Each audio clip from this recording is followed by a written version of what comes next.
Narito ang chikang hindi nyo dapat palampasin. Kim Chu, nagpa-free gasoline at gift packs sa kanyang kaarawan. Para sa mga detalye,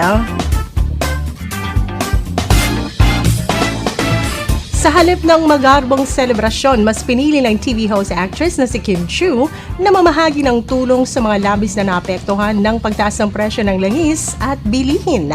Sa Instagram, isang netizen ang nag-post kahapon ng mga larawan ng pamimigay ni Kim ng libreng gasolina, grocery packs, pati na rin pagkain bilang bahagi ng kanyang birthday celebration. Ipinakita naman ni Kim sa kanyang Instagram account ang magagandang litrato nito mula sa kanyang birthday photo shoot. Kasabay nito, nagpasalamat si Kimi sa lahat ng pagmamahal na ipinadama sa kanyang kaarawan na pinagdiwang ni Kim ang kanyang 36th birthday noong Linggo, April 19.